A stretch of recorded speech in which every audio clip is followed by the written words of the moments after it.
Olá, queridas e queridos, sejam bem-vindos ao Edam Pod, o podcast do Edam. Não se esqueça de curtir, comentar e se inscrever, afinal de contas o Edam Pod é feito para você. Hoje eu vou conversar com uma pessoa incrível, uma pessoa que já fez mais de 14 mil processos de dupla cidadania. Ela faz 5 cidadanias, você pode imaginar, ela fez inclusive da minha família, foi um sucesso. Hoje somos italianos graças a ela. Eu tenho o prazer, a honra e a felicidade de conversar com a minha querida amiga Cássia Scheffer. Cássia, seja muito bem-vinda ao Edam Pod. Muito obrigada, Eduardo. É um prazer poder falar de um assunto que eu amo, né? E tá tão... As pessoas estão buscando tanto informações, a mídia disparando várias novidades, mudança de legislação. Acho que vai ser bem interessante. Obrigada pela oportunidade. Que bom, que bacana. Fico muito feliz. Olha só, nós estamos vivendo um período aqui que as mudanças, principalmente da cidadania italiana, que nós que estamos em São Paulo, tem grande parte das pessoas que estão com muitas dúvidas, mas a Cássia ela faz muitas outras, depois ela vai contar um pouquinho para vocês.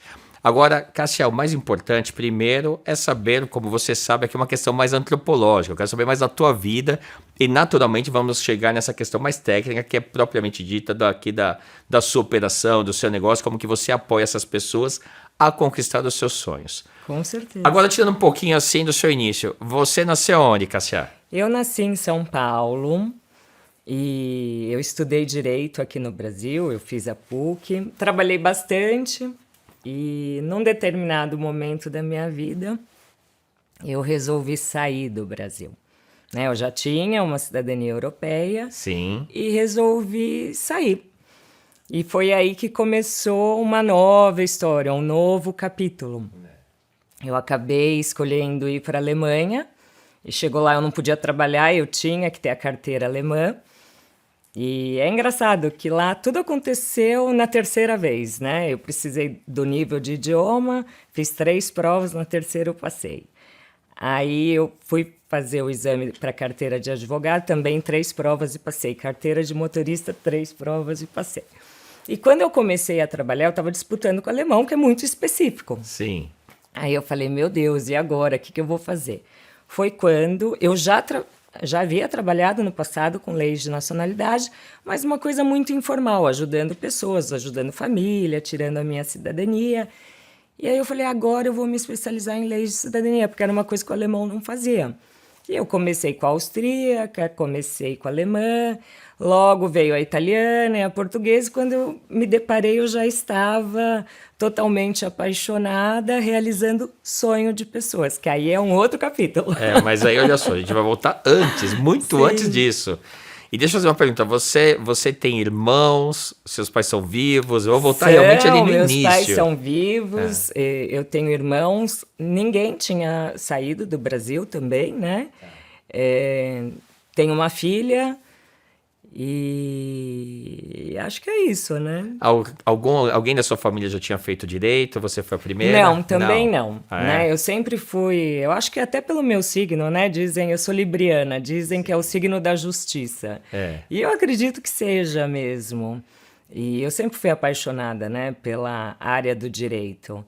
E tive um relativo sucesso aqui, mas quando eu saí daqui, eu tive que me reinventar dentro da minha especialidade. Eu queria alguma coisa que eu trabalhasse também com as minhas leis, né? Por tudo que eu tinha estudado. Seus pais faziam o quê? Os dois trabalhavam? Só seu pai trabalhava? Não, meu pai trabalhava numa metalúrgica, minha mãe dona de casa.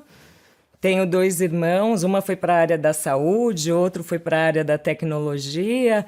E minha mãe falava, olha, a Cássia, final de semana, ficava estudando no quarto. Eu sempre gostei de estudar.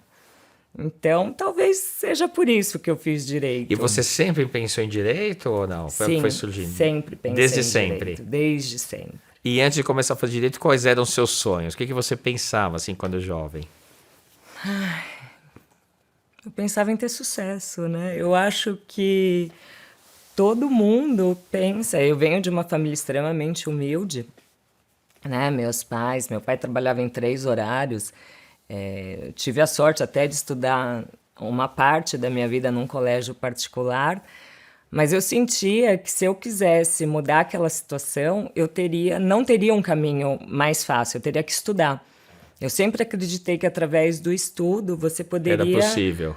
poderia chegar onde você quisesse. E eu trilhei os objetivos dessa forma na minha vida. Compartilhamos os mesmos princípios, não tenha dúvida que realmente foi o estudo que fez a diferença na minha vida. Sim. Agora, diz pra mim uma coisa, e quando você começou a fazer direito, o curso te causou algum impacto, teve alguma dificuldade, como é que foi? Olha, eu acho assim, sempre tem a dificuldade, né? Tem épocas, evidente, que você nem gosta de lembrar, por exemplo, o exame da ordem. Foram 6 meses que eu só estudei, né? Eu tinha, assim, eu sempre precisei correr, inclusive eu acho que muito mais forte do que as outras pessoas. Eu tinha essa comparação, que às vezes eu tinha que estudar mais. E eu me dediquei 6 meses. É uma fase que eu realmente não gosto de lembrar, que foi muito sofrida, né? Mas logo veio o resultado também. Na época eu passei na primeira, eram 12%, isso foi em 2002. Só 12% das pessoas que prestavam o exame passavam. E eu fiquei realmente muito feliz. E a grande verdade é que quando você faz direito, você quer mudar o mundo no Sim. começo, né? Você acha que você é a dona da justiça. Aí, com o tempo, eu fui me decepcionando, né? Com a parte de corrupção, enfim. E aí eu vi que não era bem assim. O mundo é mais Né? complexo do Um que o que a gente pouco mais imagina. complexo e que eu não conseguiria resolver todos os problemas. Acho que quando mais jovens nós somos mais ideológicos. Sim. Depois, com o tempo, você ganha experiência, você percebe que tem diversas situações que você tem que ter um pouco de resiliência, que você tem que se adaptar, que nem tudo, 1 mais 1, não necessariamente no final será 2. Então, quer dizer, você tem que realmente ter uma articulação muito maior. E você chegou a trabalhar em escritórios de advocacia no Brasil? Trabalhei bastante tempo em escritório, fazia parte civil, trabalhista, mas sempre faltava algo mais, Eduardo, porque eu sempre fui uma excelente técnica, mas também sempre fui uma excelente comercial. Então eu sabia que na área do direito eu não queria ficar atrás de um computador fazendo petições. Eu tinha isso muito claro, tá? E na época meus chefes me falavam isso. Então eu acabava que fechava cliente para o escritório e estruturava a resolução do problema. Então eu sempre fiz isso muito bem. E eu acho que isso acabou sendo fácil, né? Eu sempre falo da mudança de país porque realmente foi um divisor de águas. Sim. Que eu tive que me reinventar dentro do que eu tinha estudado. Não é fácil você ter outras carteiras além da sua, por mais que existam acordos, né? Primeiro eu me tornei uma advogada europeia através de Portugal e depois eu tive, para tirar a carteira na Alemanha, eu tive que me sujeitar às regras da Câmara de Munique. E eu tive que fazer prova, foi um pouco mais complexo. E eu tinha que ter isso para eu poder trabalhar. Entendi. E, ao mesmo tempo, eu tinha que ter uma área que eu dominasse, que eu conseguisse juntar essas minhas habilidades, né? Da venda e da resolução de problemas. Porque o advogado nada mais é do que uma pessoa que consegue enxergar de como resolver aquela situação, né? Perfeito. Você tem claramente uma habilidade com comunicação. E você citou que você é uma excelente advogada comercial. Sim. O quanto você imagina que essa sua habilidade de comunicação e a coragem, porque estou vendo que assim, você teve várias mudanças dentro de uma carreira, você teve várias carreiras. O quanto você imagina que a sua habilidade em comunicação e essa coragem de enfrentar novos desafios contribuíram para o seu sucesso? Você me fez lembrar de uma fase muito interessante da minha vida. Meus 15 aos 18 anos, eu trabalhava como vendedora no shopping. Numa loja que hoje nem existe mais, mas as pessoas da minha idade certamente iriam lembrar. E eu era campeã de vendas. Eu trabalhava no shopping Ibirapuera.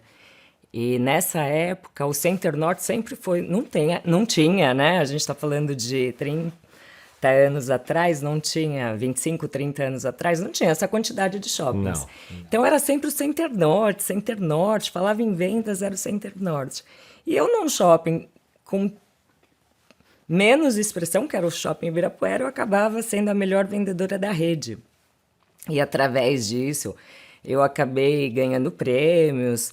Eu trabalhava o Natal em São Paulo e na época essa loja tinha na praia também, e aí eu fazia um outro Natal no verão da praia. E assim, e foi através disso que eu comecei a estudar. Meus pais não tinham condição de me pagar uma faculdade. Então, e justamente quando eu passei na faculdade, eu também tive que escolher a faculdade que cabia dentro do meu bolso. Mas que é uma referência, Né? PUC é uma referência. Mas tinha que ser uma que eu conseguisse também pagar com o que eu ganhava, né? E foi assim. Então, eu acho que esse dom da venda, do convencimento, mas também veio dessa fase da minha vida antes do direito. Quer dizer, ela contribuiu bastante para que Sim. você se tornasse comunicativa, Sim, articulada. e lidando com pessoas, Exato. né? Hoje eu falo, hoje eu vendo cidadanias. Eu não vendo cidadanias, na verdade eu vendo sonhos, né? Porque Você transforma sempre atrás realidades. do produto não é diferente de uma roupa, Não. né? Quando você imagina aquela roupa para uma criança, enfim, sempre tem um objetivo, um sonho. Então, se você conseguir captar isso do cliente e conseguir entregar, eu acho que o sucesso é por aí, né? E qual que era o nome dessa rede que você E eu trabalhava? trabalhei para Calolo. Pacalolo. Pacalolo super conhecida. Super. Pode não existir mais, mas a Ela Pacalolo faliu, influenciou gerações. infelizmente, Gestão. é da minha época. Também é da minha época. Pacalolo super conhecida. Olha que a gente está entregando a idade. Mas hein? não tem importância, nós entregamos experiência. Acho que esse é o ponto Exatamente. principal. Que bacana. E você começou na faculdade com que idade? E eu comecei com 17 para 18 anos, Super né? jovem. Super Quer dizer, foi jovem. logo no início, você já passou, Sim, já sempre passei, estudiosa. sempre estudiosa. E qual era a matéria que você mais gostava na faculdade?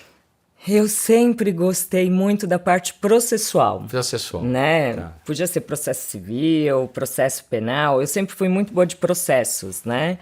Porque eu acreditava que através do processo você só seria um excelente advogado se você fosse um excelente processualista, Você tem né? toda a razão. Qualquer profissional. Sim, É. foram os processos. E você imagina que contribuiu bastante essa questão de você ter essa mentalidade talvez mais organizada, porque gostar de processo significa ter um estilo mais organizado. Sim, Isso você já carrega do seu estilo de vida, como você enquanto pessoa para a sua profissão, ou você imagina que são pessoas distintas? E eu vou te dizer por quê. Eu sou uma pessoa que na minha vida pessoal eu não sou tão organizado assim. Eu sou um pouco quase que artista, né? Meio que assim, não me preocupo muito com horários, as pessoas se organizam, gosto de fazer várias coisas ao mesmo tempo, tenho uma cabeça mais leve. Mas para a empresa eu sou extremamente processual. É como se fossem dois indivíduos trabalhando. Sou muito pragmático, diretivo, estruturado. Em casa eu sou desestruturado, bagunceiro e criativo. Como você, enquanto pessoa, você tem dois indivíduos em Eu um, sou você... extremamente organizada, não. Eu sou incapaz, por exemplo, de sair da minha mesa se ela não tiver sem nada em cima, né? Eu não consigo dormir com aquela mesa bagunçada ou sem ter separado um processo. E na minha casa é igual, né? Eu já sou... Eu acredito que eu já fui pior. Hoje eu não tenho mais tempo de cuidar de todos os detalhes, mas eu sou bem organizada na vida pessoal e na vida profissional. Que bacana, eu acho isso muito bom, eu admiro. Admiro até porque eu não sou. Mas também sou de um muito lado. centralizadora, isso não é bom. Eu não né? sou nada centralizador, esse é o outro lado. Eu sou uma excelente técnica e às vezes eu acho que me falta um pouquinho da entrega, né? Dessa parte de você realmente delegar. Você tocou Porque num eu ponto puxo pra importante. mim. Você tocou num ponto importante, porque geralmente quem é muito organizado e quer controlar todo o ambiente, que você deve ter essa questão, quero controlar 100% da situação, acaba limitando muitas vezes o crescimento do seu próprio negócio justamente por essa necessidade de controlar. E você tem que ter pessoas aí que você confie demais. Quem geralmente tem eu não vou nem dizer de habilidade, tem um estilo, vamos dizer assim, que enxerga que nem tudo precisa ser perfeito, mas precisa atender, acaba fazendo com que as coisas elas se multipliquem mais rápido. Você sente essa diferença também ou não? Eu sinto, Eduardo, mas eu prefiro... isso já foi questionado, muitas pessoas me questionam. O crescer, né? Eu quero me manter. Eu quero me manter do tamanho que eu consigo atender dentro do que eu me propus a fazer dentro da minha empresa, né? Eu estar falando com o meu cliente, eu estar entendendo o problema. O dia que eu não fizer isso, não vai ser a mesma empresa, né? Não terá a o qualidade meu que tem diferencial hoje. em relação às outras, hoje, que mercado que você não tem concorrência? Todo mercado Todo você onde eu me diferencio da concorrência? Porque meu cliente, ele fala comigo. Nessa ser um atuação erro. personalizada. Pode ser um erro. Não é. Mas assim, o meu Não é como cliente. ele tem acesso direto a mim, né? Eu falo, óbvio, você vai falar com o meu operacional quando for questões operacionais. Quando for questão técnica, você tiver uma dúvida, você tiver uma aflição, é comigo que você vai falar. Tá certíssima. Então, eu acho que essa segurança, na verdade, eu vendo também, né? Confiança, segurança. E hoje o mundo precisa disso. Precisa. A gente fala, tá tudo tão digital, a internet. Eu ainda gosto da moda antiga, eu gosto da comunicação antiga. Hoje tá voltando uma série de coisas que passaram, né? Outdoor, né? Já foram mídias fortíssimas. Hoje está voltando. Por que está voltando, né? Porque as coisas estão muito impessoais. Isso. Né? Às vezes Resgate, você a humanização ao vende indivíduo. um produto, você nunca mais fala com aquela pessoa, né? Você fica sem referência. E eu nunca quis perder a referência da minha empresa. Volto a falar, pode ser um erro, mas eu estou feliz dentro do que eu consigo fazer, dentro do que eu consigo atender. Às vezes eu tenho medo de não... Obviamente, hoje eu já não lembro o nome de todos os clientes, mas até quem trabalha comigo fala, Cássia, você é terrível. Eu lembro da situação, eu lembro do problema, eu lembro do processo. Isso eu faço questão de não esquecer. Olha só, você falou que pode ser um erro. Não é um erro. Na realidade, foi uma provocação que eu fiz. Porque muitas vezes, quando a gente tem essa questão de crescimento de maneira exponencial, você tocou num ponto. Você perde a personalização. Você não identifica exatamente qual que é o problema, como que você pode contribuir com o indivíduo. E na atividade que você possui, assim como na área médica, os advogados, não adianta você ficar olhando de maneira massificada, não é indústria. Sim. Então, a provocação foi justamente essa, que nós devemos olhar a forma de atuação de acordo com a atividade que possuímos. E você foi cirúrgica na resposta. E não é um erro, é um estilo, e é um estilo que agrada demais e agrega muito valor para o seu cliente, tenha certeza disso. Sim, agrega para mim também, né? Eu acho que tudo que você faz na vida com amor, você vai fazer bem feito, né? Hoje eu consigo ainda lidar com um processo meu com amor.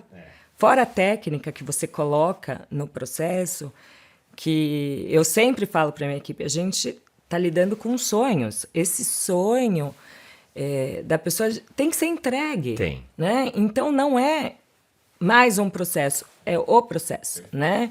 E eu sou chatinha, né? Eu não gosto de cometer erros, assim... Mais uma vez, eu sou libriana. Então, eu procuro fazer de sempre o correto, o certo, né? Quando existe algum risco, eu coloco para o cliente. E em toda a área, né? Não é uma coisa... O arroz e feijão todo mundo faz. O difícil ninguém mais quer fazer. Exatamente. Né? Então, eu acabei me especializando também em processos que outras pessoas não conseguem resolver, ou processos que se perderam, enfim, foram negados por falta de habilidade, justamente porque não teve esse carinho, esse amor, essa dedicação que eu ainda faço questão de colocar em tudo que eu faço. Muito bom. E me diz uma coisa, quando é que surgiu a ideia de ir para fora do país? Como é que surgiu? E para onde você foi? Olha, é engraçado, né? Eu sou casada com um filho de alemão, né? E já sou casada há bastante tempo e eles sempre falavam alemão quando estavam comigo, os pais do meu marido. E aquilo me incomodava, porque eu não entendia. E eu falei, não, eu vou aprender alemão. E aí, antes de eu ter minha filha, já casada, eu fui fazer intercâmbio grande, né? Porque quando pequena eu não pude fazer. E fui morar na Alemanha e me apaixonei por aquele país. Achava que falava alemão, não falava nada, e na necessidade do dia a dia, você vai aprendendo e criei grandes amizades e aquilo ficou na minha cabeça. Falei, nossa, eu queria ter essa oportunidade de ficar mais tempo, de estudar. E aí, o mercado também, que a gente trabalhava na época, acabou passando por algumas crises, a gente também foi assaltado, eu tive uma filha, e eu falei, olha, que tal a gente ir morar na Alemanha, né, por essa paixão? E fomos, só que cometemos alguns erros, né, a gente saiu com um container de 40 metros high cubic, com tudo, para não voltar, a gente achou que realmente fosse ficar na Alemanha. E fomos com plano A, B, C, D, E, e todos deram errado, Eduardo. Quando você faz uma mudança dessa monta, realmente o segredo é o planejamento. E hoje eu tento trabalhar isso, inclusive das famílias que eu atendo, né? Você tem que ter um planejamento muito sério. E eu tive um planejamento muito sério, e mesmo planejamento muito sério deu errado, né? De algumas dificuldades que a gente não estava prevendo, né? A grande verdade é que eu também fui velha para a Europa, né? O jovem... Você foi no futuro, é isso? Porque não é velha até hoje. Como assim fui velha? Não, mas para você se inserir no mercado, né, com uma língua nova, por mais que eu tenha o nível mais alto de alemão, é muito difícil, né? Porque você acaba sendo um estrangeiro. Você não tem um histórico, você tem você que não criar. tem um histórico. É diferente de você. É muito difícil a parte de amizades Sim. também, a parte pessoal, né? E eu vejo, porque eu tive o modelo da minha filha, né, que saiu do Brasil com 11 anos de idade. Para ela foi muito mais fácil do que foi para nós, né? E eu acho que isso foi o principal motivo da gente querer viver essa experiência. E como não aconteceu bem do jeito que a gente queria, eu tentei, inclusive, uma vaga dentro do consulado do Brasil, na Alemanha. Eu fui a única que passei em todas as etapas, mas por questões políticas eu acabei não entrando sempre. E aí eu falei, olha, eu atravessei um oceano e para saber que estava tudo igual. E aí eu falei, não adianta, né? O que eu fiz a vida inteira? Estudar para... E aí foi quando eu me apeguei muito forte, né, a fazer isso. Porque foi uma época que muita gente estava saindo do Brasil. Quando foi isso? Né? Que época que foi? Isso foi em 2015. 2015, né? tá. Foi uma época que muita gente estava imigrando. E era uma época que eu lembro com muito carinho, porque tudo era presencial. Hoje o mundo mudou, né? Bastante. Hoje muita coisa a gente faz, mas na época eu ia lá e sempre com muita humildade. Eu não sabia tudo, né? Eu era estudiosa, mas eu tinha essa humildade. Eu lembro que quando eu ia para Portugal, eu esperava chegar ao final do horário e a menina me falava, olha, 5 horas eu posso te atender, eu posso tirar suas dúvidas. Então eu ficava ali vendo o que as pessoas pediam, o que ela respondia, e eu sentava e falava a verdade. Falava assim, olha, eu sou portuguesa, mas eu não morei aqui, enfim, eu queria que a senhora me ensinasse isso, eu preciso aprender, eu preciso trabalhar. E foi assim a minha trajetória, sempre com humildade fui aprendendo e fui aplicando isso dentro dos meus processos. E eu acho, tem muitos especialistas nessa área, Sim. Eduardo. Mas eu não sou humilde para falar que eu me considero top 5 também. Muito bom. Pelo que eu me dediquei, Claro, né? E pelo claro. resultado que eu tenho das investidas que eu já fiz. E é isso. Isso não é humildade, isso é consciência. Agora, deixa eu explicar uma coisa pro público. Qual que é o nome do seu esposo? Conta para eles o nome do seu esposo. O meu esposo chama Robert. Que inclusive está né? aqui, tá? Tá Fazer a aqui, ele está provocação. me assistindo. E a sua filha? E minha filha chama Stephanie. Então aproveita, olha para sua câmera e manda um beijo para os dois. Olha, um beijo, filhota. Um beijo, Robert. E é uma parte também gostosa falar deles, né? Porque eles foram muito companheiros em toda essa mudança. Essa é da próxima pergunta. E uma das fases, né, depois de 5 anos morando na Alemanha, eu fazia ponte aérea para Portugal. Por que Portugal, né? Primeiro porque foi ali o primeiro local que eu tirei a minha carteira. O número de imigrantes portugueses no Brasil é muito maior, então a busca de uma cidadania, no caso a portuguesa, era muito maior do que a alemã, né? Que é onde também teve uma forte migração para o Brasil, mas mais para o sul. Então, na época, tinha uma demanda tremenda. E eu fazia ponte aérea, Munique e Lisboa. Comecei a ir uma vez por mês, a cada 2 meses. Chegou uma hora que eu já estava fazendo realmente ponte aérea, indo e voltando no mesmo dia. E aí teve uma época também que acabou os voos, aqueles voos low cost, que era bem mais barato. E aí eu ia até Zurique para pegar um voo, para ir para Lisboa, trabalhava o dia inteiro e voltava. E chegou uma hora eu fiquei muito cansada. E eu falei, olha, Não faz mais sentido a gente ficar na Alemanha, a gente tem que mudar para Portugal. Só que os dois amavam Portugal, né? Desculpa, amavam a Alemanha. Ninguém queria sair de lá. E eu acho que foi a maior prova de amor dos dois, né? Na época, minha filha até falou, você tá acabando com a minha vida. Eu falei, socorro, né? O que eu tô fazendo? E aí, imigramos novamente, com o mesmo container, né? Para Portugal, que no final das contas foi o país que recebeu a gente de braços abertos, né? Eu tenho muito respeito por Portugal. Mesmo para minha filha, né? A gente teve que sair de uma cultura. Eu não consegui, para você ter uma ideia... Eu não consegui vaga numa escola alemã para minha filha. Minha filha saiu do Brasil, ela estava na 5ª série. Ela praticamente, óbvio que ela falava português, mas ela não teve a gramática brasileira, né? E eu acabei colocando ela numa escola inglesa, que também é em Portugal, que determinou o futuro dela. Hoje ela está na Holanda. E ela fala, mamãe, a melhor coisa que você fez foi ter saído da Alemanha e ter ido para Portugal, né?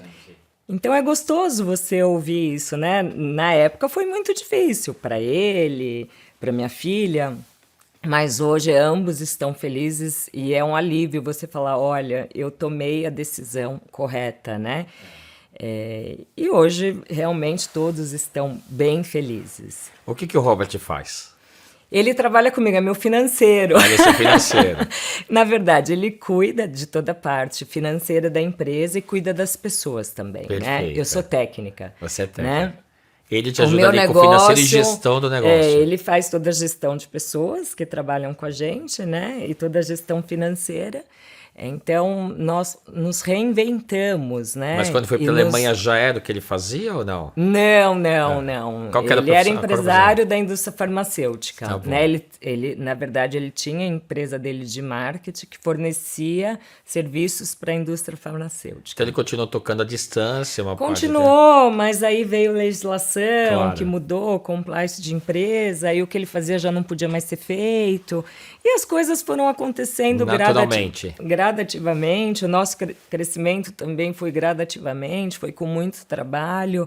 E hoje a grande verdade é que ele tem mais 2 filhos do primeiro casamento, né? E pela configuração de vida nossa, hoje meu enteado, né, que também é meu filho, mora no Canadá, em Toronto, minha enteada mora em Valência, na Espanha, minha filha mora na Holanda, Amsterdã, nós moramos em Portugal e a nossa empresa está em São Paulo, né? E alguns colaboradores na Itália, na Alemanha. Então, hoje a nossa vida é viajar, que é uma coisa que também a gente adora, né? A gente fala, pelo trabalho. Mas a gente também gosta. Ou seja, você tem uma empresa global já hoje, exato, né? Porque isso é ser global, e a né? gente consegue estar muito no Brasil, que afinal de contas, né? Eu tenho 4 cidadanias, né? Eu sou brasileira, portuguesa e italiana pelo sangue, tenho alemã pelo casamento, e hoje meu coração se divide em 4 pátrias, né? Eu realmente brigo pelas 4, né? Eu não gosto que fale mal de nenhuma delas, né? Porque isso me proporcionou, né, uma mudança de vida e também me proporciona estar no Brasil, que é onde eu nasci, é onde estão meus amigos, meus familiares, meu patrimônio, e eu consigo vir bastante para cá. Então, eu tenho o melhor dos mundos. Eu até falo para meus clientes, olha, você poder ficar 6 meses ali, 6 meses aqui, é uma delícia. Acho que essa é a vida que a maioria das pessoas gostaria de ter, Sim. Né? Quer dizer, todo mundo fala que gostaria, mas nem todo mundo, na hora que começa a ter uma vida como essa, gosta. Pois é. Eu sempre falo que assim, é como quando eu trabalhava no mercado, estava trabalhando no mercado financeiro na área de negócio, eu viajava demais. E as pessoas me dizem assim, Edu, que bacana viajar e conhecer tantos lugares. Eu falo bacana porque você não faz isso todo dia. No início é super legal, é super agradável, mas quando você começa, e isso não é para todo mundo, começa a ter que fazer mala, domingo à noite, para viajar, você fala, nossa... Então, é que eu não faço nada disso, eu sou uma pessoa extremamente prática. A gente viaja de mochila. Que bacana. Então, até nessa época que eu fazia ponte aérea, né? Eu sou muito organizada até em relação a isso. Então, eu gosto de pegar voo diurno, porque eu trabalho durante o voo. E eu não viajo de mala, eu procuro ter uma estrutura nos principais lugares que eu estou. Então, se torna tudo muito prático, não é um peso. Sim. Né? Por exemplo, amanhã eu vou viajar. Eu não estou preocupada que amanhã eu vou viajar, porque amanhã eu ainda vou para o escritório, eu ainda vou trabalhar e chegar o horário do voo, eu simplesmente vou. Né? Então, eu não tenho isso. Eu acho que eu me disciplinei, né, a fazer com que fosse uma coisa leve, né? Exato. Eu não sinto esse peso, de viagem, não. Eu adoro estar em todos os lugares. Que bom, isso é muito bacana. E você comentou um ponto que é muito interessante. No Brasil cria-se uma mística, e eu sempre falo que quem fala isso é porque não conhece, de que o brasileiro é maltratado em Portugal, ou que o brasileiro é maltratado em outros países. E esses dias eu falei o seguinte para uma pessoa, eu falei, olha, quem é mal educado é maltratado em qualquer lugar do mundo, Exato. inclusive no Brasil. Quem é educado, gentil com as pessoas, você é bem recebido em qualquer lugar do mundo. E você elogiou muito a recepção que vocês tiveram em Portugal. Sim. Então acho que é bacana você contar como foi a recepção para tirar esta impressão Sim, porque- equivocada das pessoas que falam que o português trata mal o brasileiro, porque não trata, absolutamente não trata. Não. O que eu acredito, né? Qualquer país que você vá, seja a turismo, seja para morar, né? Primeiro, existe uma diferença muito grande de uma imigração irregular, né? E de uma regular, né? Já começa daí, né? Eu sou contra a imigração irregular. Eu acho que se a pessoa quer sair, mesmo que ela não tenha direito a uma cidadania europeia, existem meios para se fazer isso, né? Até para você não tirar o trabalho de uma pessoa, enfim. Né? Todo país que eu chego com muita humildade. Óbvio que você, mesmo em muitos deles tendo a cidadania, você é estrangeiro. Hoje eu me sinto estrangeira, inclusive no meu próprio país, que é o Brasil, quando eu chego aqui, porque eu já não sei lidar com várias situações, né? Mas é isso que você falou, sempre com muito respeito, né? Humildade, né? Respeitando a cultura local. Exato, né? As Esse é o culturas principal. também são Exato. diferentes. Você tem que se adaptar, né? E eu que já morei em países frios, países não tão quentes, a gente sabe também que existe o agravante de no inverno aquela mesma pessoa que você conheceu no verão, ela é uma pessoa mais triste, Retraída, mais mais retraída. isso, Então a gente lida também com as mudanças de estações que muda inclusive o humor das pessoas Exato. fora do Brasil. O Brasil é maravilhoso, porque não faz. Agora que está fazendo esse frio e está todo mundo, ai meu Deus, que frio! Né? Não é uma coisa normal, né, do dia a dia. Então a gente não sente essa oscilação de humor.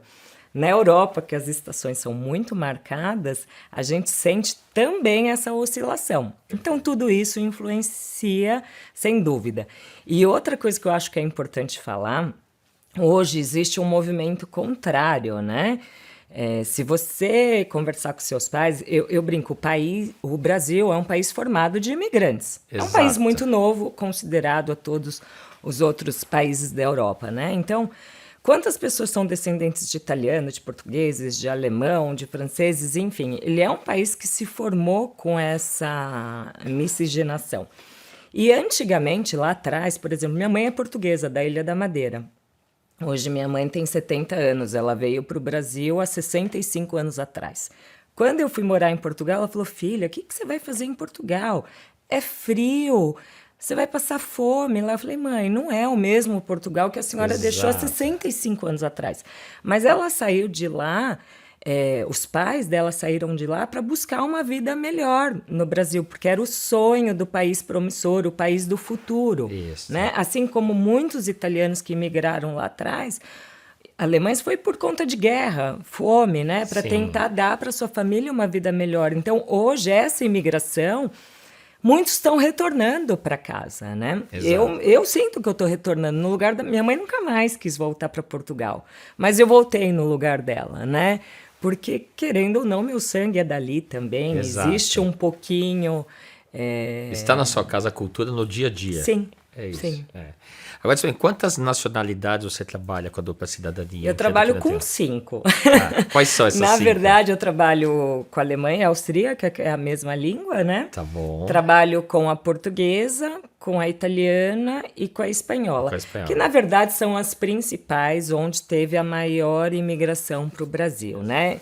Existem outras, óbvio, mas com menos expressão. Então, a gente não tem... Por exemplo, uma busca pela cidadania luxemburguesa. São casos pontuais, né? Agora, a grande maioria, sem dúvida, eu falo para todo mundo, né? Se você procurar, olha que você tem aí um europeu aí na sua No seu família, sangue, na sua árvore genealógica. A gente faz toda essa pesquisa, né? Outra coisa bem interessante para falar é que muitas pessoas, principalmente aqui no Brasil, não sabem da tua origem. 70% das pessoas que nos procuram não sabem da sua história, né? Então, além da cidadania, a gente faz todo esse resgate das raízes dessas pessoas, dessas famílias, que é uma parte que eu sou extremamente apaixonada também. Olha só, nós fizemos o processo com a Cássia na Eurocidadanias da nossa família e deu o quê? Em 2 anos que nós conseguimos. Foi, mas eu falei que você é um caso, um case de sucesso. Você teve uma sorte atrelada também. Tem que ter sempre, não tem jeito. Mas assim, eu queria que você contasse, para quem quer começar o processo, quer dizer, conta, assim, no contexto geral, como que cada uma dessas 5 que você trata, se existem diferenças entre elas. Conta desse trabalho de pesquisa que vocês fazem, porque assim, na realidade, o que me impressiona é que a partir do momento do trabalho de pesquisa, mesmo que tivesse cidadania, eu teria consciência da nossa origem, de onde nós viemos, Exato. da pesquisa que foi feita. Eu queria que você contasse todo esse processo, porque são diversas etapas de comemoração. Comemora quando você passa a conhecer realmente a origem da sua família, você comemora no momento que dá entrada e você vê que você é elegível ao processo, você comemora numa primeira decisão, Quando você numa segunda localiza decisão. o documento. É comemoração o tempo inteiro. Eu brinco que assim, que você, para quem gosta de vinho, que é o meu caso, você vai tomando vinho várias vezes. Sim. E quando eu falo consigo, eu falo, não, eu quero mais, quero achar mais coisas para fazer aqui, porque é um processo muito agradável para toda a família.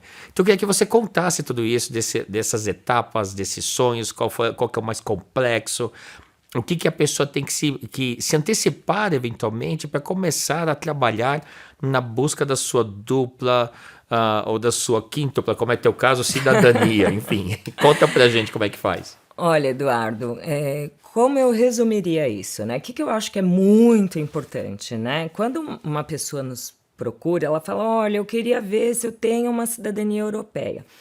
O que a gente pede de início? Olha, conversa com a tua família.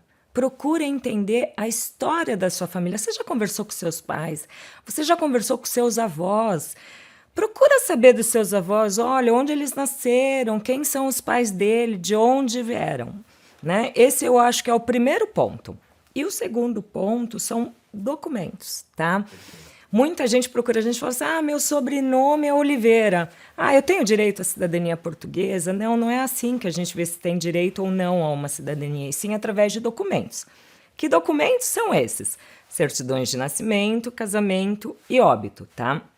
Então, as pessoas viram para eu falo assim, olha, o que você tem em casa?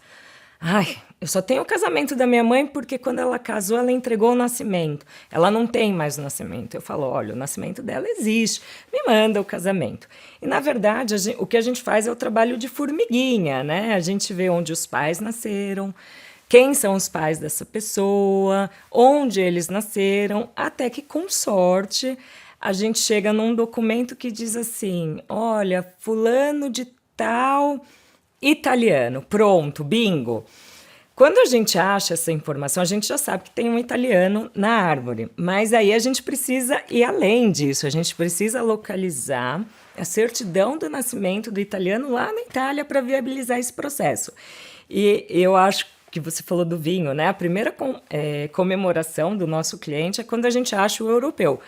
Dessas famílias que não sabem quem é o europeu, evidente. A segunda comemoração é quando a gente encontra o documento que viabiliza o processo de nacionalidade.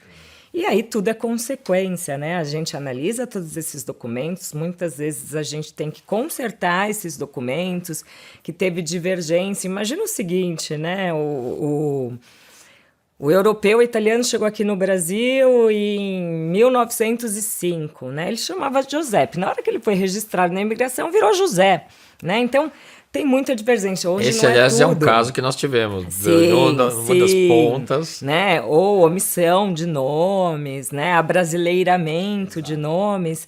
Então, de acordo com a documentação, a gente verifica se há necessidade de consertar ou não consertar. Às vezes, divergência de idade, a gente parte por uma retificação quando a gente tem dúvida se aquela pessoa é aquela pessoa que diz que está ali no documento. Então, a gente faz todo esse trabalho base, entra com o processo E aí é evidente que hoje já não está mais tão rápido os processos, as pessoas perceberam que através de uma nacionalidade europeia se abre um leque de oportunidades, né? Não só para quem quer morar fora, né? Facilidade para vistos, né? Fila de imigração. Eu tenho cliente, por exemplo, que fala, Cássia, eu não quero pegar fila de imigração, eu quero esse passaporte vermelho. Então, cada um tem o seu motivo muito particular. Claro. Às vezes, para um filho estudar, a gente teve um caso que eu achei lindo em Goiânia. Era uma avó, ela falava assim, uma pessoa com muitas posses, ela falava, Cássia, olha, é o seguinte, eu tenho 10 netos, eu não vou deixar nada para eles, eu vou dar uma cidadania para todos, né? Esse é meu presente em vida, depois eles que corram atrás, né? E eu achei isso muito bonito, ela deu para os netos a cidadania, né? Para que eles tivessem essa oportunidade de estudar, porque a gente fala muito em estudar, é muito mais barato. Claro. E muitas vezes tem um valor agregado de uma faculdade na Europa, comparado com muitas faculdades no Brasil. Então, muitas pessoas também buscam esse sonho da cidadania europeia, muitas vezes até não sabendo se vai ter condição de pagar uma boa faculdade para um filho ou não, garantindo que ele possa ter uma educação de qualidade fora. Sim. Né? Sim. Então, tem N motivos. Então, a gente faz todo esse trabalho base, mas o que eu posso citar como principal é a conversa com a família e a busca desses documentos. Pessoas antigas, muitas pessoas falam pra gente, eu não tenho nada. Eu falei assim, olha, vai lá na sua avó, com certeza ela tem uma caixinha no armário que deve ter os documentos, né? A gente sabe que as pessoas antigas guardavam tudo. E o resto a gente faz, né? A gente realmente, a parte de genealogia, ela é linda, porque através da genealogia você consegue traçar o caminho que aquele europeu percorreu, né? Eu vou te dar um exemplo muito particular. Casa de Ferreiro, Espeto de Pau. A minha cidadania italiana não foi fácil, né? Eu não encontrava uma certidão extremamente importante para o meu processo. Já tinha o nascimento, tinha o casamento, mas não tinha o óbito. E com muita pesquisa, eu acabei descobrindo, né? Esse meu bisavô, ele migrou, foi para o interior de São Paulo trabalhar nas fazendas, que é o que eles faziam na época. Aí tiveram meu avô também no interior, meu pai, e em determinado momento eles mudam para o Paraná. Eu nunca soube que minha família foi para o Paraná, né? Que eu tivesse parentes no Paraná. E tudo isso eu descobri através das certidões. Então você consegue traçar exatamente o caminho, né? Onde aquele europeu nasceu, quando ele migrou, quando ele chegou no Brasil, quando ele casou, quando nasceram os filhos, quando ele morreu. Então, você saber as suas origens, saber de onde você veio, eu acho que é fantástico. Fora a parte, né? E as pessoas me perguntam, Cássia, por que você tem tantas cidadanias? Não basta uma? Sim, basta uma. Você tem numa europeia, você está seguro. Mas como eu trabalho com isso, também eu falo, poxa vida, meu bisavô me deixou isso. É meu direito. Eu vou tirar, eu não sei o dia de amanhã. E muitas coisas acabam fazendo sentido. Eu falei que minha filha estuda na Holanda, né? Um exemplo para quem não sabe, né? Ela, como tem a cidadania europeia, eu pago 1.500 euros ano. É um valor muito baixo. Sim. E ela está na Universidade de Amsterdã, que ela é, no ranking de economia, é top 5 na Europa e top 20 no mundo. É uma excelente universidade. Como brasileira, a mesma universidade, eu pagaria 22 mil euros. Então, olha a discrepância, sim, de 1.500 para 22, né? Sim. O que proporcionou isso foi a cidadania europeia. Só para vocês terem uma ideia, para a gente fazer aqui uma equiparação, nós estamos falando de basicamente 10 mil reais por ano. Isso. Por ano. Numa universidade de ponta, que está entre as melhores da Europa e as melhores do mundo. Qual que é o ranking que está a universidade que sua filha está? Na Europa, ela oscila entre primeiro e terceiro lugar. Tá. E no ranking mundial, ela está em 13º. 13º. Em economia. Ela faz economia. Então, olha a diferença que nós temos. E quando a gente fala que a educação é fundamental, esse é um dos pontos também. O custo de educação, ele também acaba impactando no desenvolvimento de um país. Então a Europa tem realmente essa vantagem, vocês sabem que eu tenho um dos filhos que estuda lá também, mas ela tem essa vantagem competitiva gigantesca, qualidade e acesso. Porque quando você tem uma dupla cidadania, você tem um acesso diferente de um estrangeiro. Sim, e eu, por morar fora também, é evidente que eu tenho medo. Eu vi a Inglaterra sair da Claro. comunidade europeia, né? Então, hoje, eu tenho vários clientes que estavam na Inglaterra, ficaram refém, porque eles não foi mais permitida essa circulação dentro da Europa e buscaram outras alternativas. E eu falo que é interessante, né? Porque minha filha tem as mesmas cidadanias todas pelo sangue, né? E ela fala que quer fazer pós-graduação em Bocconi, na Itália, que é uma faculdade também de renome. Sim. E ela foi avaliar, ela falou, ai mamãe, será que você consegue pagar? Eu acho que é um pouco cara, essa já vai custar na faixa de 5.000 euros, mesmo sendo europeia. Eu falei, nossa filha, eu vou ter que me programar. Mamãe, você sabe que como italiana eu não pago nada. Eu falei, poxa, filha, já valeu a Olha só, exato. Então, em algumas situações, eu até me divirto, que eu falo, olha, né, que pena que eu não posso ter uma quinta, porque se eu pudesse... E eu tenho vários clientes que têm a portuguesa e a italiana, ou que têm a italiana e a alemã, enfim. Quando tem direito a mais de uma, eles acabam pegando o meu estilo e acabam tirando. E elas também. não concorrem entre si. Eu já te fiz essa pergunta pessoalmente, mas pelo que o público na saiba. verdade, o que acontece, né? Pelo sangue, você pode ter quantas você quiser e puder, né? Perfeita. Então, por que eu tenho todas essas, né? Brasileira e o Solis, porque eu nasci no Brasil, todo mundo que nasce no Brasil é brasileiro, né? Sim. A italiana é pelo sangue, meu bisavô é italiano. A portuguesa eu tenho porque minha mãe nasceu em Portugal. E a alemã é a única que não é uma cidadania originária, é uma cidadania derivada. Por que derivada? Porque ela veio pelo casamento. A do meu marido é originária, né? Porque o pai dele é alemão. Como eu casei com uma pessoa que tem a cidadania alemã, é evidente, cumprindo os requisitos da língua, tempo de residência na Alemanha, eu pude fazer esse processo, que é uma derivada. Em que casos eu poderia perder? Se eu aplicasse para um green card, para uma residência nos Estados Unidos, Perfeito. Seria uma cidadania por tempo de residência, também derivada. Eu teria que escolher entre alemã ou americana. Eu não posso ter duas cidadanias derivadas. Mas né? você é obrigado a abdicar. Uma das duas, Tá. a portuguesa, a italiana e a brasileira, são originárias, né, pelo Perfeito. sangue e pelo solo, eu jamais perco em situação entendi. alguma. Eu nunca Também. vou ter que fazer uma escolha entre uma e outra. Eu só faço quando é derivada, né? Por Entendi. exemplo, sua esposa é italiana. Você vai ter uma cidadania italiana pelo casamento, Perfeito. cumprindo os requisitos da cidadania italiana. Se um dia você aportar para uma portuguesa por tempo de residência, não pelo sangue, você terá também que escolher entre uma e outra. Entendi. Tá? Entendi. Agora, originária não, você pode acumular quantas você Quanto quiser. você puder. Sim. Você puder, ótimo. E dessas que você faz, qual que é a mais difícil?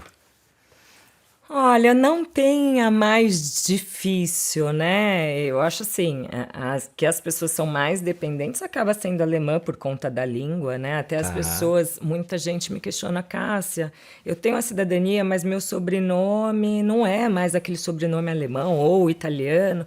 Não, eu já expliquei, não é pelo sobrenome, sim pelo sangue, né? Perfeito. Então não tem a mais difícil. O processo é similar entre todas elas. Todas, cidadania nada mais né, de você achar esse vínculo da pessoa que imigrou até você, ver se foi transmitida essa cidadania de geração para geração. Por exemplo, essa pessoa chegou no Brasil e se naturalizou. Nesse momento, ela perdeu aquela cidadania originária. Então, a gente tem que ver todas essas questões técnicas, juntar todos esses documentos, né, que são essas certidões de nascimento, casamento e óbito do europeu até a pessoa que está requerendo a cidadania, verificar a viabilidade de acordo com as leis e entrar com o processo e aguardar. É isso. Você tocou num ponto importante, quer dizer, se o europeu se naturaliza um brasileiro, ele perde originário, seus descendentes não têm mais a possibilidade de buscar ou eles podem ainda Não, assim? na maioria dos países você perde, Tá. né? Por quê? A lei de nacionalidade, como qualquer outra, são as leis da época, né? Tá. Então, no pedido você tem que ler a lei vigente na época e verificar essas questões. Na Alemanha, por exemplo, existe uma lei que diz que todo alemão que migrou antes de 1904 e permaneceu por mais de 10 anos fora da Alemanha, esse alemão perdeu a cidadania alemã. Tá? Então, é uma das perguntinhas que a gente fala. Muitas vezes não basta ter um alemão. A gente fala, olha, mas que ano imigrou, você sabe? Se foi, às vezes a pessoa fala, foi em 1800, poxa, mas em 1800 nem a Alemanha existia. A Alemanha só passou a ser Alemanha a partir de 1871, né? Antes era Império Austro-Húngaro. Então, a gente sempre tem que fazer esse estudo, porque por mais que haja um alemão, nem sempre existe a viabilidade de uma cidadania. Perfeito. Então, é isso que eu acabo fazendo e fazendo muito bem e realizando o sonho dessas pessoas que buscam essa oportunidade, né? Esse resgate. E pode ser por parte de pai, de mãe? Alguma delas tem só pai e outra só mãe? Não, tanto faz, né? Hoje, antigamente, né? Se falava muito. Às vezes a pessoa me procura e fala assim, ai, Cássia, mas tem uma mulher na árvore, e aí eu não tenho mais direito, né? Hoje, praticamente, em todas as leis de nacionalidade, isso já está superado, né? Pela igualdade de direitos, através das constituições desses países que foram alterando. Hoje a gente também tem muita lei reparatória, né? Em vigor. Então, tanto faz. Pode ser do pai, pode ser da mãe. O importante é que seja em linha reta, né? O que é uma linha reta? Eu tenho um bisavô italiano, o filho dele é meu avô, o filho do meu avô é a minha mãe e depois sou eu, né? Isso é uma linha reta, né? Tá bem. Aí, às vezes, as pessoas falam, mas meu avô faleceu, mas meu tio tá vivo, né? Não adianta, né? No momento, talvez, que essa pessoa faleceu, sem a cidadania, você se torna elegível. Aí depende de cada regra, né? Por exemplo, a portuguesa é assim, a gente não pode ter a quebra de 2 gerações. Entendi.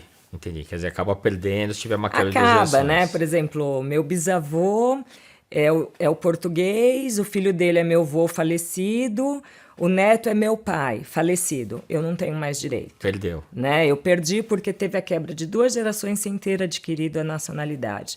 Agora, o mesmo exemplo, né? Meu bisavô é português, o filho dele, meu avô, é falecido, mas meu pai está vivo. Então, eu tiro a cidadania do meu pai como neto e depois eu não tiro mais a minha como bisneta, e sim como filha de português.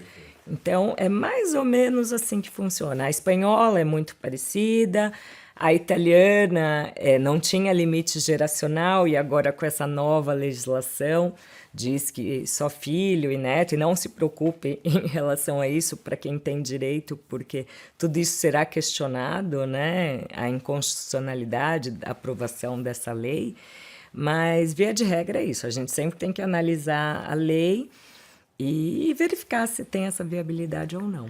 Vamos lá, você acabou de tocar num tema que seria a próxima pergunta, relacionado à questão toda essa mudança, esse turbilhão de mudanças que está acontecendo na Itália. E tenho diversos amigos que estão em dúvida porque entraram com o processo, tem pessoas que dizem, eu não sei se é verdade, mas que estão há mais de 15 anos aguardando enviar os documentos para o consulado e não conseguem. Tem outros que não entraram com pedido e agora estão super preocupados. Eu queria que você esclarecesse, principalmente para a comunidade italiana, que é muito forte no Brasil. Sim. E da região que eu nasci, né? A Moca eu vou dizer que é o berço da comunidade italiana em São Paulo, né? Sim, Tanto que o Museu da Imigração está na Moca e a gente sempre diz que todo estrangeiro daquela época começou pela Moca. Então a Moca é o berço de todas as nacionalidades. Conta um pouquinho dessas mudanças, quais são os impactos, quem tem que se preocupar, quem mantém o direito, enfim. E qual que é a sua expectativa do que deve acontecer? Qual é a minha expectativa, né? Primeiro, eu vejo que essa mudança de legislação foi muito mais política, Perfeito. Tá? Por interesses do próprio governo. Quem tinha processo em andamento está extremamente seguro, né? Não precisa se preocupar. Quem estava nas filas dos consulados há mais de 10, 15 anos, essas pessoas realmente tiveram uma perda enorme, né? Porque tiraram esse direito dela de requerer a cidadania, né? E pelo fato deles terem alterado as regras, pelo inclusive número de gerações, e o que diz a cidadania italiana é que a gente já nasce italiano. A partir do momento que você tem um italiano, ela é transmitida pelo sangue. Então, eu tenho um italiano lá atrás, não existe limite geracional, né? Então, você nasce italiano e é nisso que a gente acredita. E, realmente, por mais que essa lei tenha sido aprovada, é uma lei que fere princípios gerais do direito, inclusive se rasga a Constituição italiana, a partir do momento que é aprovada essa lei.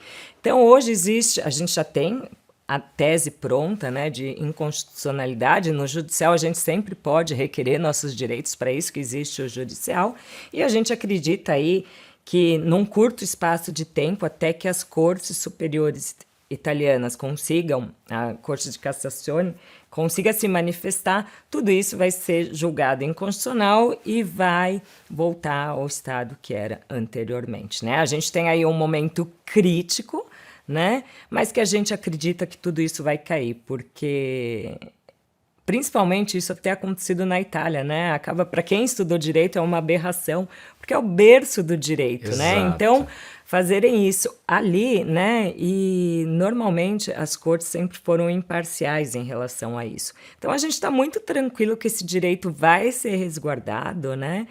Não existe italiano de segunda categoria, primeira categoria, que é o que eles estão falando. É uma lei que, inclusive, fere a nós que já somos italianos, que é uma estupidez, né? E eu falo para meus clientes, eu nunca me senti tão italiana, a partir do momento que dizem que a minha neta, não, porque minha filha já é italiana, mas minha neta vai ser italiana de segunda categoria. Por que segunda categoria? Porque essa lei diz que minha neta não transmite a cidadania para os filhos dela, né? Então, eles estão arrumando uma forma de brecar, né, a cidadania, e está completamente errado, todo o conceito está errado. Então, eu acredito realmente que é só uma questão de tempo, o tempo que as cortes italianas se manifestem e julguem essa lei inconstitucional. Então, fiquem calmos que muita coisa ainda vai acontecer. Bom, excelente. Qual que é a mudança da metodologia que você utiliza com relação àquelas que demoram 10, 15, 20 anos? Na verdade, não é metodologia, né? Antigamente, vou te dar um exemplo, Eduardo. Há 20 anos atrás, quando eu tirei a minha cidadania portuguesa, eu fui ao consulado e em uma semana eu já era cidadã portuguesa.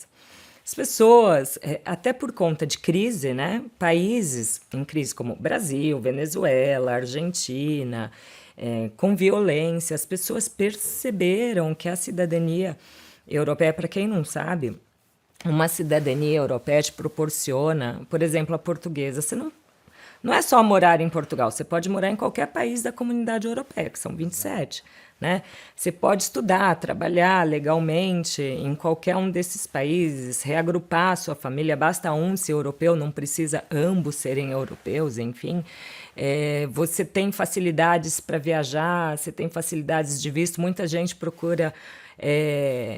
Hoje os vistos americanos estão sendo negados. Com uma cidadania europeia, você não tira mais o visto no consulado, você tira um documento na internet que você paga $20, sai em menos de 24 horas e você pode entrar nos Estados Unidos. Então, as pessoas perceberam isso.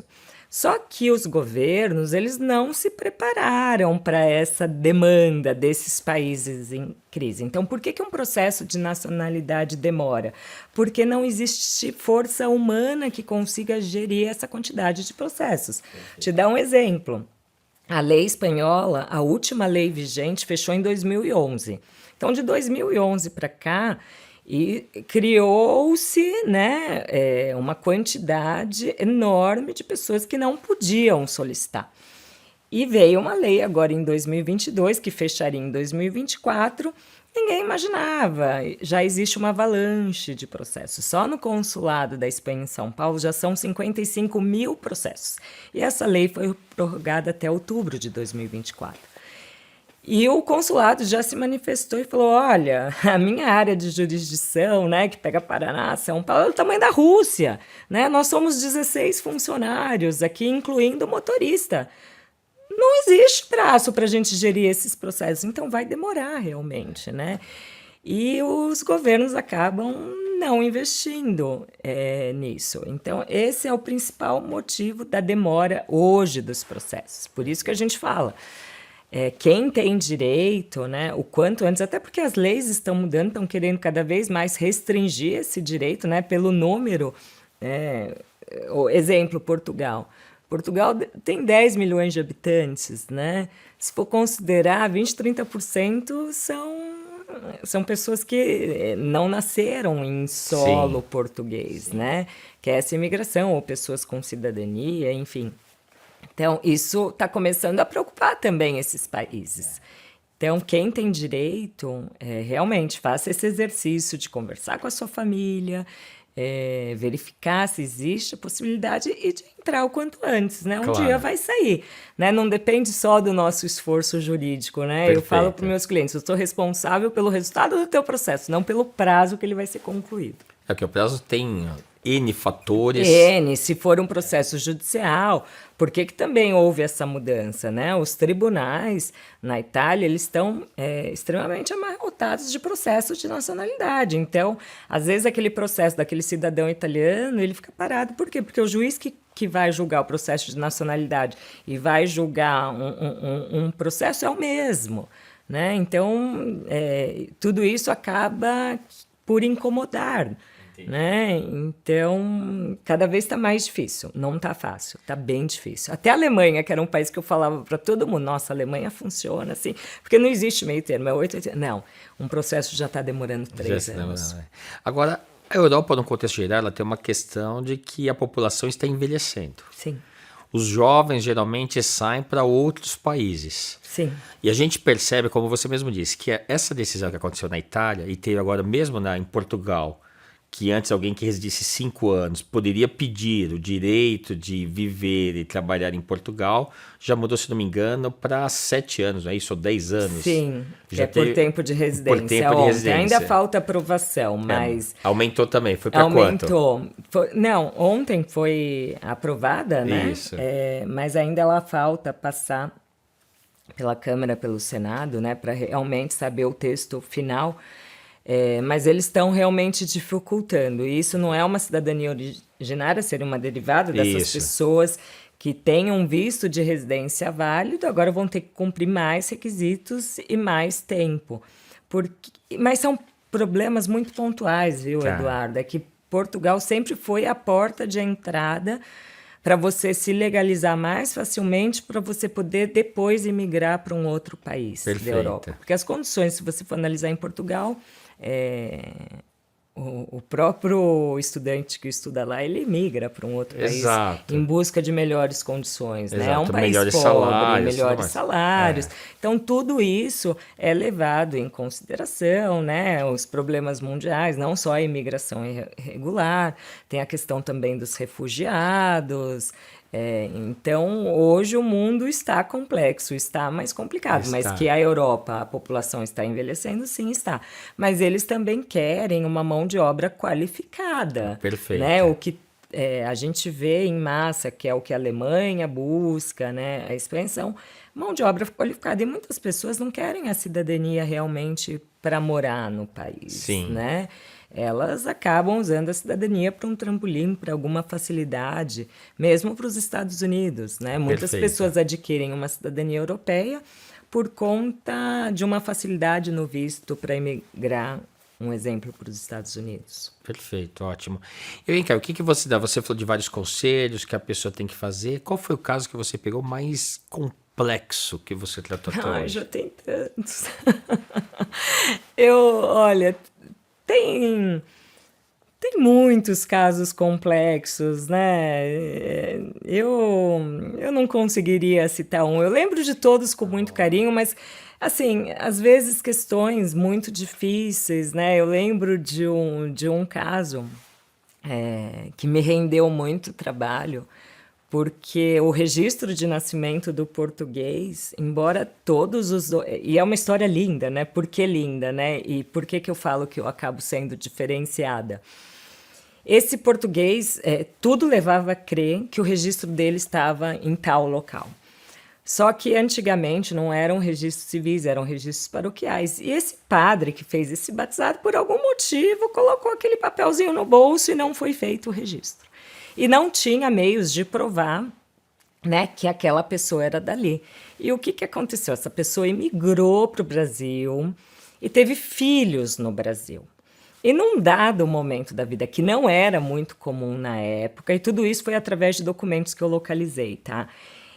O pai desse português ficou doente e ele foi com a esposa e com 3 filhos para Portugal. E no momento que ele foi para Portugal, ele registrou esses filhos que nasceram no Brasil como portugueses. E na época ele falou, olha, esses são meus filhos, nasceram no Brasil e eu quero que eles sejam portugueses.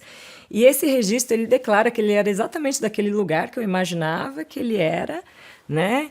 E na época era por testemunhas e era uma prova válida e esses filhos eram portugueses. Através desses registros desses filhos eu consegui criar um novo registro para ele português e a minha cliente que tinha 90 anos, que era a 4ª filha, que já havia nascido no Brasil, eu consegui viabilizar o processo dela, né, através desse trabalho que eu fiz de pesquisa, de criação desse registro, de ter localizado essa informação, dele ter voltado para Portugal e ter registrado esses filhos, e foi um processo lindo, que na verdade, né, não foi a dona Claudina, eu brinco que ela tinha 90 anos que queria a cidadania, quem queria eram os filhos, os netos, mas por incrível que pareça, saiu a cidadania, depois de 1 semana essa senhora faleceu. Eu falo, ela estava esperando, ela queria esse presente ainda em vida, né? E hoje toda ela essa celebrou, família... ficou super feliz. E é um caso que eu tenho com muito carinho, porque o filho o neto, né, da dona Claudina, que foi a primeira portuguesa que a gente regularizou, depois o pai e o filho, é uma criança que tem autismo, né, e os pais não tinham condição de dar um tratamento digno no Brasil. E eles acabaram, através dessa cidadania, imigrando, e é um grau de autismo muito severo, e eles conseguem ajuda do governo. Então hoje o menino faz equitação, faz fonoaudiologia, faz tudo o que ele precisa com a ajuda do governo. Então tem alguns casos que são lindos, né, que eu acabo, além do sonho, né, é um bem enorme que você consegue proporcionar a uma família. E esse não foi um caso fácil, não foi um caso que qualquer pessoa resolveria, né? Me rendeu, inclusive, muito choro. Eu né? percebi que você se emocionou.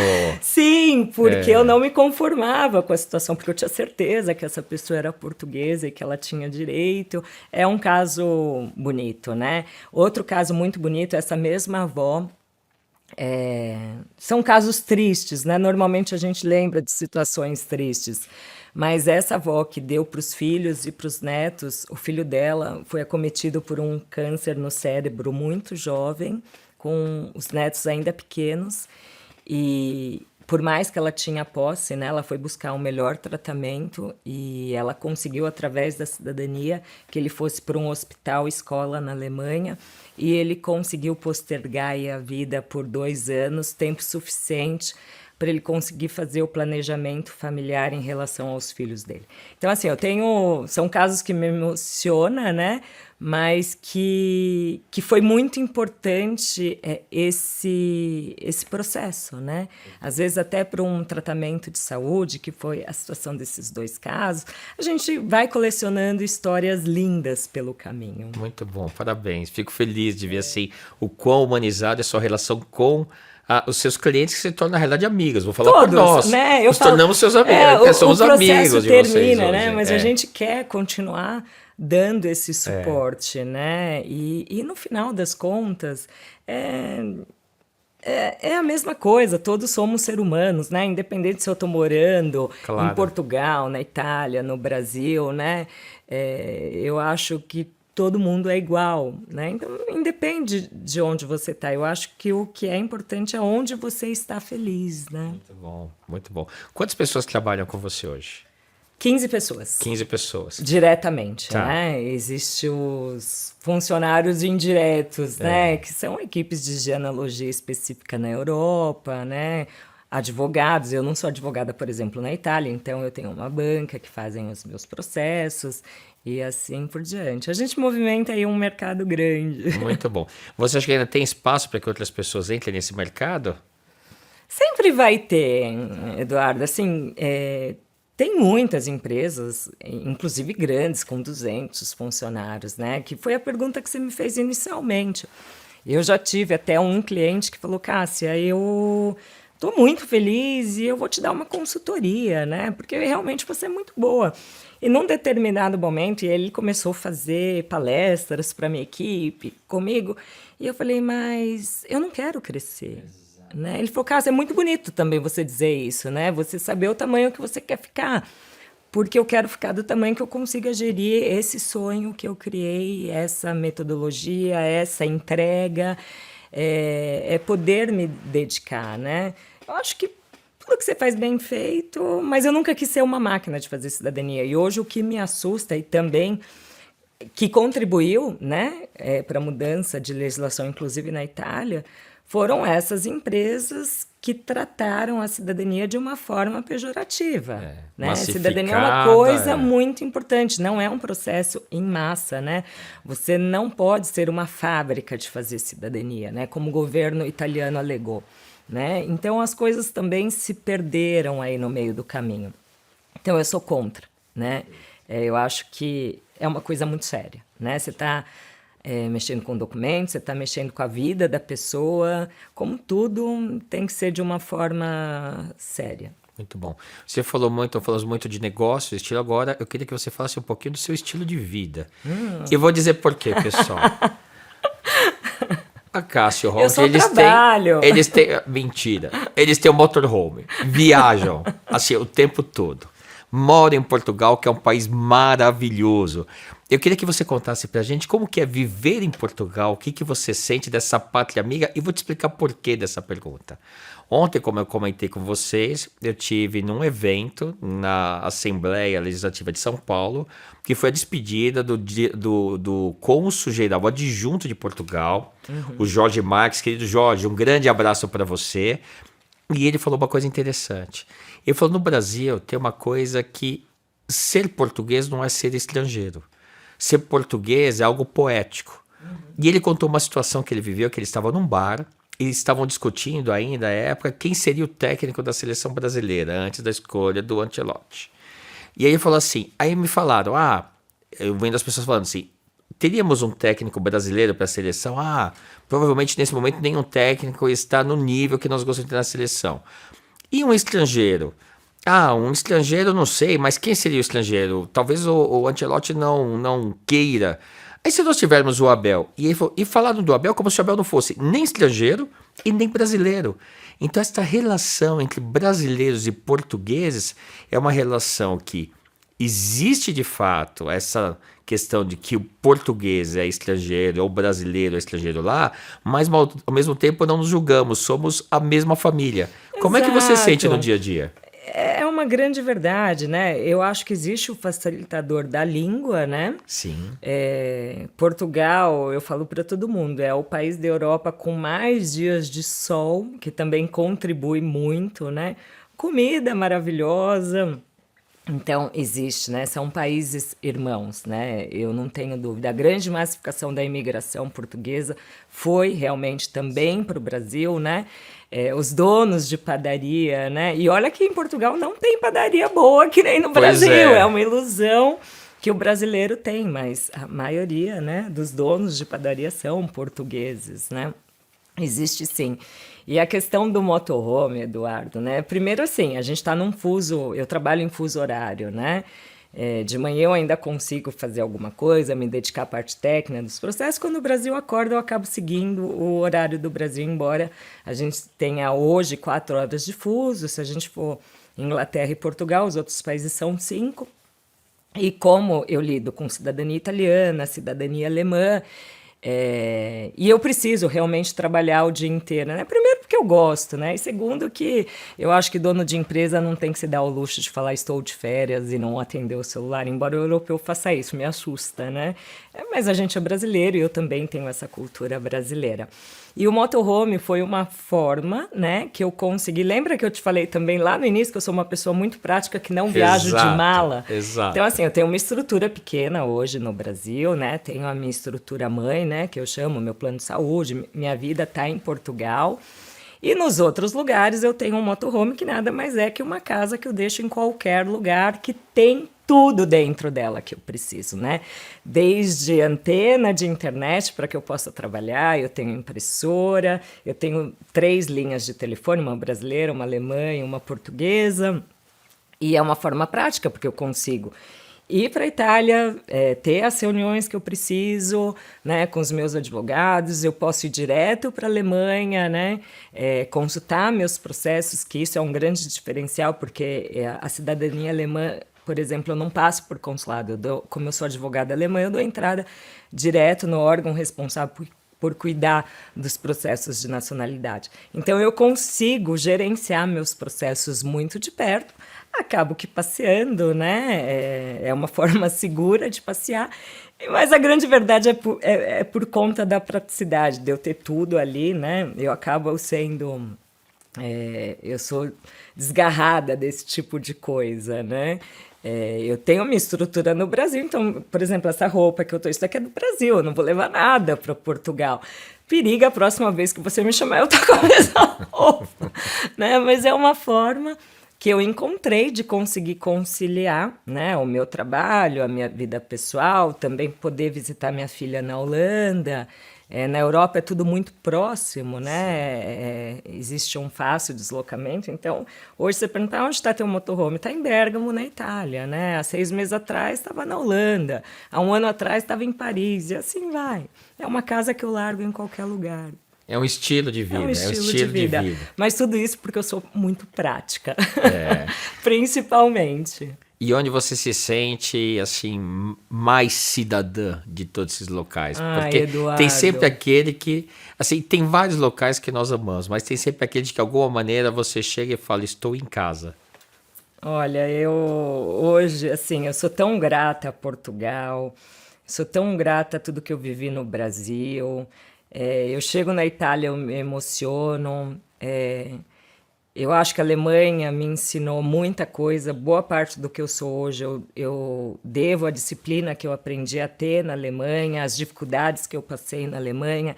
Então, todos esses países, e por incrível que pareça, esses países que eu citei são os países que eu tenho a nacionalidade, são minha pátria, e por todos eles eu tenho um carinho. Então, hoje eu não posso. Eu estaria sendo injusta de falar que eu gosto mais do Brasil ou gosto mais de Portugal. Todos eu tenho um carinho e tenho uma história que me marca, né? E todos eu consegui fazer esse resgate, né? Para minha vida, para minha família, para o meu marido, para os meus filhos. Então, isso eu acho extremamente importante. Lindo, é isso, muito bom. Eu já sabia qual seria a sua resposta, porque nós já conversamos a respeito disso. Então, foi meio que uma provocação, porque é isso, não existe na realidade. Quando me perguntam assim, Edu, qual que é o seu lugar predileto? Eu falo, eu não consigo dizer. Porque cada local tem sua magia, cada local tem histórias, tem elementos, tem memórias, e não dá para dizer. E uma vez me perguntaram assim, Edu, você é da onde? Eu falei, eu sou do planeta Terra, e você? Porque no fundo Exatamente, é isso. Nós que estamos verdade. habituados a viver em diversos países, conversar com diversas pessoas, sempre de maneira muito aberta, você não consegue escolher. Não é que você não quer, você simplesmente não consegue, porque você sente que um pedacinho de quem você é está em cada um desses países e esse pedacinho é o que faz você enquanto indivíduo. Pois é, né? A gente brinca, a gente tem até um provérbio, a gente fala, Deus é brasileiro. Será que ele é brasileiro? Né? Quem falou que ele é brasileiro, né? Para todo mundo que acredita numa força, né? A força também não tem nacionalidade. Não.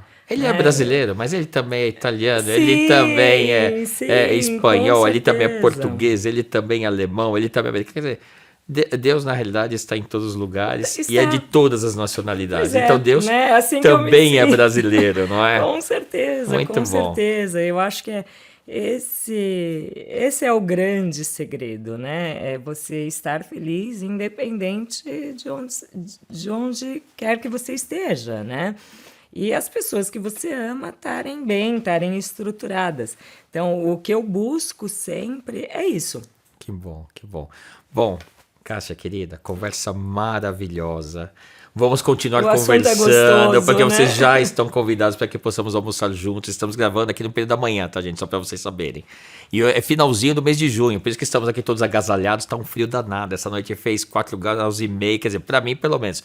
A Cássia já está mais habituada com as temperaturas. Já, inclusive amanhã eu já estou em Portugal e Amanhã eu já vai pro estou verão. sabendo Já vai pro que verão já agora. estava tendo 35 graus, né? Bom, eu voltei em Portugal, você sabe, 2 semanas, encontramos logo que eu voltei, que nós voltamos, né? E lá tava 36, 37, 38. Cheguei aqui também tava frio, eu falei, meu Deus, quero voltar. Tava uma delícia. certeza. E esse frio, mas o frio também tem seu lado gostoso, né? Um período pequeno, curto no Brasil, a gente tem que aproveitar. Então, muito obrigado por esse momento maravilhoso. E antes de finalizarmos, eu quero que você olhe para sua câmera e você dê um recado para as pessoas, quem quer a dupla cidadania, quem pensa em viver fora do país e quem pensa em, inclusive, eventualmente, em ter uma atividade que é diferente daquela que tem no Brasil, porque você reinventou sua vida várias vezes. Sim. Então, dê um recado para essas pessoas, independente da área que vai atuar. Sem dúvida. Olha, primeiramente eu queria agradecer o Eduardo, né? Foi um presente, foi uma honra ter feito a cidadania da família dele, né? De ter proporcionado esse sonho. Eu realmente fico muito feliz. Muito obrigado por esse convite, da gente poder compartilhar com as pessoas, né? Esse tipo de vivência. E o que eu posso deixar de recado, né?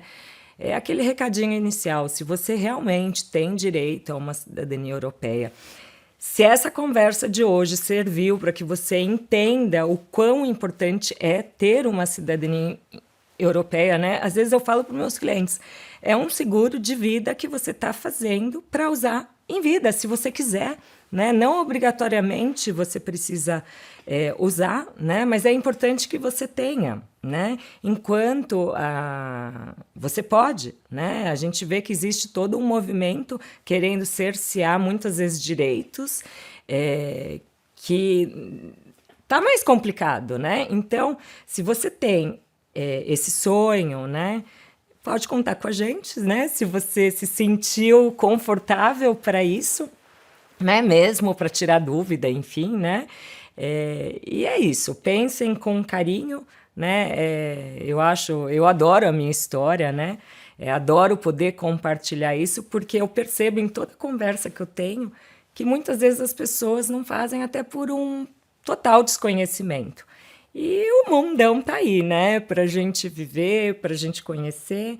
E é isso. Mais uma vez, muito obrigada e boa tarde para todos. Para quem quiser entrar em contato com a Edu Cidadanias, É só buscar, né, nas mídias sociais, Instagram, site, é Eurocidadanias com S no final, www.eurocidadanias.com, e ali você vai estar localizando todas as informações necessárias.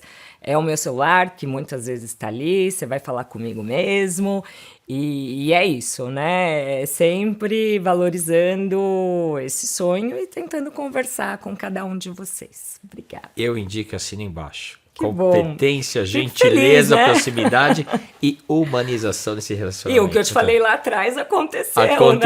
Aconteceu. E não é sempre que a gente dá boas notícias. Eu falo, Eduardo, né? E olha, só para finalizar bem rapidinho, foi super engraçado, né? Quando o Eduardo contratou a nossa empresa, 2 sócios dele contrataram também, né? E são 3 processos italianos, um em cada tribunal, um em cada local. Dele já finalizou, o outro nem tem data de audiência, a outra já está com sentença. Então, às vezes ele me questionava, eu falei, Eduardo, fala baixinho, nem fala muito alto. Eu garanto, todos vão dar certo, né? E às vezes eu dava notícias que ele não gostava muito, mas eu acho que com a verdade, seriedade, a gente consegue atingir o objetivo, e o objetivo nada mais é que foi essa felicidade que ele demonstrou agora para vocês e demonstrou para mim. É delicioso, foi delicioso o dia que eu virei e falei assim, olha, tua família é italiana, enfim, né? Não tem como vibrar, se emocionar, é mais uma pátria. É isso que a gente faz todo dia. Excelente. O recado tá dado. Muito obrigado, adorei nossa conversa, uma manhã maravilhosa, há muito tempo já estávamos para sentar, mas sempre essa questão de cada hora você estar em um lugar dificultava um pouco, dessa vez conseguimos casar as datas. Então, Com certeza. muitíssimo obrigado por participar do Edam Pod, muitíssimo obrigado por conversar de coração aberto com as pessoas, tirar várias dúvidas que todos têm a respeito de como conquistar e principalmente muito obrigado por ter essa atenção, essa delicadeza com todo mundo. Foi uma delícia, amei essa nossa conversa. Obrigada, Eduardo. Obrigada por tudo. Que bom. Queridas e queridos, chegamos ao final de mais um Edam Pod. Certamente vocês aproveitaram demais. Então não se esqueçam de curtir, comentar e se inscrever. Afinal de contas, o Edam Pod é pra você. Até a próxima. Tchau.